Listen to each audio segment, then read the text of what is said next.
our 32nd and final team here, Sam, to preview the 2024 season. It's the Los Angeles Chargers, and what a story they're going to be this year. Jim Harbaugh back in the NFL. Justin Herbert trying to answer all those questions, right? On one hand, he's big, strong, talented, makes big time throws, good quarterback. On the other hand, just doesn't win enough, right? He's just not winning the big one. When they made it to the playoffs, they blew that 28-point lead or whatever it was a couple years ago. Herbert has all his questions to answer. Harbaugh's bringing Greg Roman in to run this offense. Roman worked with John Harbaugh with the Ravens and Lamar Jackson just a couple of years ago. So a lot of big stories here for the Chargers this year. What are you looking for this year for Los Angeles? Yeah, I mean, I think everyone's happy that Jim Harbaugh is back in the NFL. He is box office. He is great entertainment. He's fun to watch. His offenses are different to a lot of teams. He doesn't necessarily do things the way that a lot of the modern NFL is doing it, but he wins everywhere and always has, right? That guy's record is unimpeachable. You can't really, well, unless you want to dive into, what may or may not have happened against NCAA regulations, right? But in terms of on-field results, the guy wins everywhere he goes at both levels, NFL and the college landscape, and very, very few coaches can say that. So I think it will work at some point, right? Herbert is too good. Harbaugh is too good. The meshing of the two, I can't see any way it doesn't produce results at some point. The question is just how quickly does that happen, right? Can it come together immediately, year one, with this Greg Roman offense, or is this going to take a little bit of time?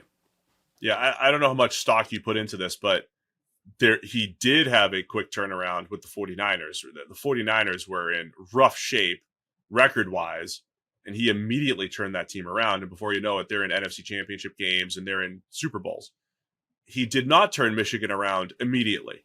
That was, right, piece by piece, brick by brick, and culminated with the national championship with a really deep roster that was like, oh, this is a Jim Harbaugh team. This is the type of team that he likes, right? They're rolling 7 offensive linemen out there, running the ball like crazy and playing good, sound, fundamental defense. So, yeah, that's going to be fun to watch to see how they shape this team, how quickly it looks like a Jim Harbaugh team. Because you're also talking about a team that they were the first team, I believe, to have two $20 million receivers when $20 million was kind of like a benchmark for receiver just a few years ago. Keenan Allen and Mike Williams, they're both gone. And now they go, especially going into the draft, probably the worst receiver room on paper going into the draft. They drafted 3, first one being Ladd McConkey, but you're still not looking at whoever Justin Herbert's going to be throwing to, Ladd McConkey. Is Brendan Rice as a 7th round pick going to be one of the targets? Josh Palmer, Quentin Johnston, last year's first rounder, DJ Chark, 1-year flyer. Nobody's looking at that room saying like, oh yeah, Justin Herbert has all the weapons that he needs.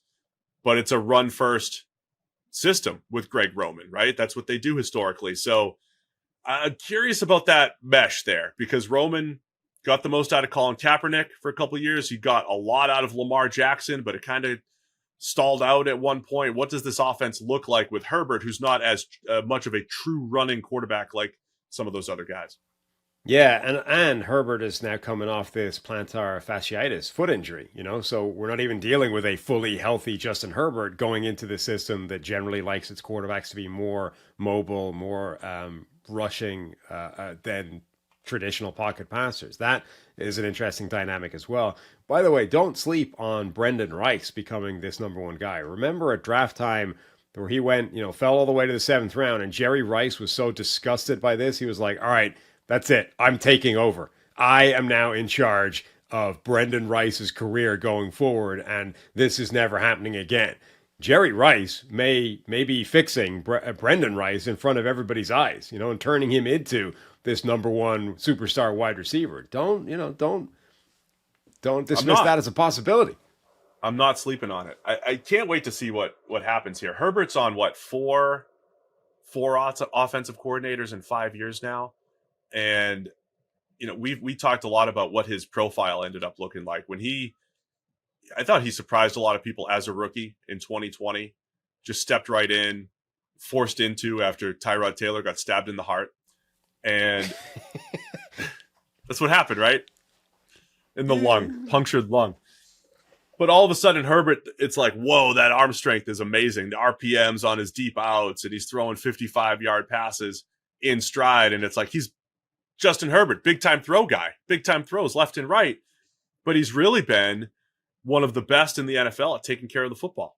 Turnover worthy plays are low. And last year, we were saying, hey, Kellen Moore, you gotta find that balance. Flip the field with the special throws, but make him be a little bit more aggressive. But I think they found the right balance, but it just didn't matter because everything else was so bad, especially on the defensive side of the ball for the Chargers. So I'm just curious what happens with Roman here, how much it's straight up downhill run game, play action, and if it is, let's use the arm to flip the field, throw the ball down the field, even if they don't necessarily have the type of speed and downfield ability that you want to make that work. Well, he's now like Herbert is one of these guys where nobody questions his talent and his ability and what he could be. And when people kind of create these quarterback rankings boards, the top is easy. It's Patrick Mahomes. The next couple of guys is pretty easy. It's Joe Burrow. It's Josh Allen, Lamar Jackson. And then you're like looking, okay, who's next? And a lot of people have Justin Herbert as the next guy, or even maybe joining that group. Like that's where he's seen league wide, and yet he's fallen into this category now of like we're now on this sort of revolving cycle of coordinators, and now there's a new head coach involved as well. But like guys who need to get the best out of Justin Herbert. Like let's bring in the next guy to try and get this incredibly elite season that we all think is there, but we haven't quite seen yet and hasn't quite manifest. So is he actually capable of that season, or is he a guy that's always going to feel like there's something slightly missing that sort of separates him from those truly elite guys or elite quarterbacks at the top of the rankings? Other piece I wanted to highlight too, the big debate at draft time, number 5 overall pick. Are the Chargers going to, continue to go with offensive line? Or are they going to go with Malik Neighbors? A massive need and a game-changing receiver. Well, they went tackle Joe Alt. They're going to move him to the right side coming out of Notre Dame. I love Joe Alt. I think he was a fantastic prospect. You now pair him with Rashawn Slater at left tackle. Chance to be one of the best tackle tandems in the NFL, I think, within a year or two. Bradley Bozeman, playing center. A lot of Greg Roman type players here, including the backfield, Gus Edwards and J.K. Dobbins, replicating what the Ravens had. So I think they've hinted that they're gonna run the ball, work play action off of that, and try to take some of the pressure off of Herbert, because it's been a pass first system over the last couple of years, putting a lot of pressure on him to remember, when he throw the ball like 18 times in a row, whatever it was, against Minnesota last year. Put a lot of pressure on him in the pass game in the past, and I think they're trying to take some of that pressure off with Greg Roman's offense. Defensively, the Michigan system coming over here again, and if there was a failure of the Brandon Staley era, it really was his defensive genius. The defensive genius that he was supposed to be just didn't show itself. They were either getting gashed by the run. Last year was more the pass game. How do they make these pieces fit defensively? Because they still have a lot of talent on that side of the ball. Well, they do, but they maybe don't have the talent that they used to. We were looking at this defense when Brandon Staley arrived, and we're like, wow, they have incredible playmakers everywhere. Like, he's going to get the most out of all these players and create something genuinely special, like replicate what he did with the Rams. And now you're looking at it and saying, okay, they still have some pieces. There are still some impressive players, but almost none of them are coming off particularly good seasons for them. And a lot of them are either getting older or have injury question marks. And like, the overall talent level of this group, I don't think is anything like what it used to be. And I think there's still absolutely a good defense to be created from this group, but it's definitely not where it was from a personnel standpoint. Yeah, Khalil Mack, I thought, started slow last year. It looked like he might be losing it, and then he turned it back on again.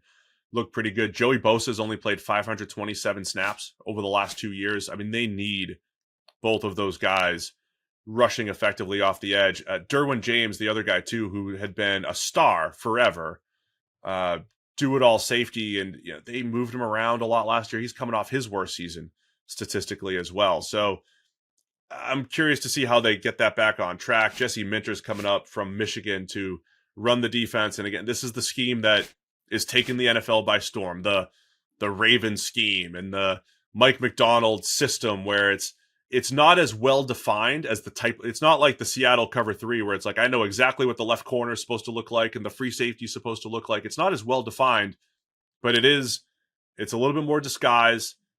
Avoid big plays, a little safer shells over the top, in creating pressure with some deception and theoretically the stuff that doesn't show up maybe in the coverage types. It's just the communication, the ability to adjust. So intriguing to see how quickly that that catches on and they fit the talent to the new system. Yeah, definitely a lot of moving pieces now on both sides of the ball. What's the best case scenario for this year's Chargers?